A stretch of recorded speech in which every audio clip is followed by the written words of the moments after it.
اعوذ باللہ من الشیطان الرجیم بسم اللہ الرحمن الرحیم۔ دیکھیں کہ کسی کو بلائنڈلی فالو کرنے کا انجام بہت برا ہوتا ہے۔ بے شک وہ ظاہری طور پہ کتنا ہی آپ کو کامیاب نظر آ رہا ہے یا وہ آپ کو کتنا ہی لگ رہا ہے کہ وہ آپ کا خیر خواہ ہو، لیکن آپ اپنی عقل کے ساتھ فیصلہ کریں، عقل کے ساتھ سوچے سمجھے اور صحیح علم کو حاصل کر کے اس صحیح علم کی پیروی کریں اور اپنے عقل کے ساتھ کام لیں۔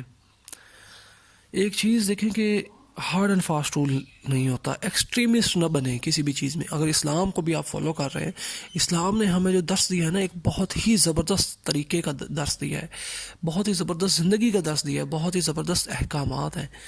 لیکن ہم جب کسی مولوی یا پیر یا اس طرح کے سو کال جو مذہبی جو ٹھیکیدار بن جاتے ہیں، ان کو بلائنڈلی فالو اگر کرنے لگ جاتے ہیں تو وہ تو اپنے ذاتی مفادات کے لیے آپ کو استعمال کر جائیں گے، آپ کو پتہ بھی نہیں چلے گا، آپ کے نظریات و عقائد سے کھیل جائیں گے اور کھیلتے آ رہے ہیں، آپ کو پتہ ہی نہیں چلے گا۔ تو اس لیے صحیح ڈائریکشن میں عمل کرنے کی کوشش کریں اور سمجھیں۔ اب ایک مثال آپ کو دیتا ہوں، شاید کچھ لوگوں کے لیے نئی بات ہو۔ میں نے ایک تفسیر میں قرآن پاک کی یہ میں نے تفسیر ایک سن رہا تھا قرآن پاک کی، تو اس میں نے یہ سنا جس میں ایک حدیث کا مفہوم عرض کرتا ہوں، اللہ تعالیٰ کمی پیشی معاف فرمائے، کہ جب صبح کا وقت ہوتا ہے، مطلب کہ روزے کے دوران، اب رمضان کے بھی سمے احمد ہے، تو اس میں جب صبح سحری اور افطار کا وقت ہوتا ہے تو اس میں کوئی hard and fast rule follow کرنے کی ضرورت نہیں ہے۔ جب اس میں ایک ایک سیکنڈ کا خیال کرنے کی اتنی خاص پابندی انسان کے اوپر نہیں ہے۔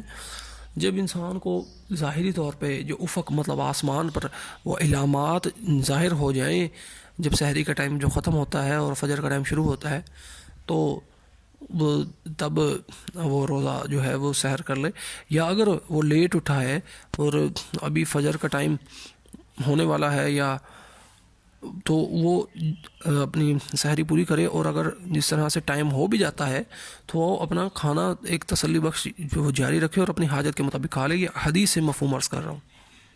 اور اسی طرح سے افطار کے وقت جب وہ ظاہر ہو جائے مغرب کا وقت، جو اس افق پر جو اس کی نشانیاں ہیں، تو وہ افطار کی جا سکتی ہے اور یہ جائز ہے۔ یہ جو لوگ بہت زیادہ سٹرکٹ ہو جاتے ہیں اور اپنے آپ پہ، اور ایک اور چیز، ایک بار سفر پہ گئے تو سفر میں اس کے دوران ایک شخص بے ہوش ہو گیا، تو حضور پاک صلی اللہ علیہ وسلم نے دریافت فرمایا کہ کیا معاملہ ہے؟ تو لوگ جمع تھے، تو لوگوں نے کہا کہ یا رسول اللہ یہ روزے سے ہے۔ تو حضور پاک نے فرمایا یہ روزہ نہیں، یہ نیکی نہیں ہے، یہ روزہ مطلب نیکی نہیں ہے، یا یہ جس طرح سے اس نے اپنے آپ کے اوپر اتنی شدت اپنائی ہے، یہ نیکی نہیں ہے۔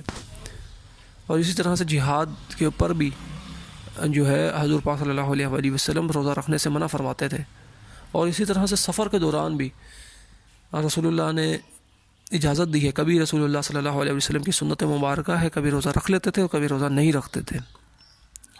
یہ میں نے تفسیر مودودی کے اندر سنا،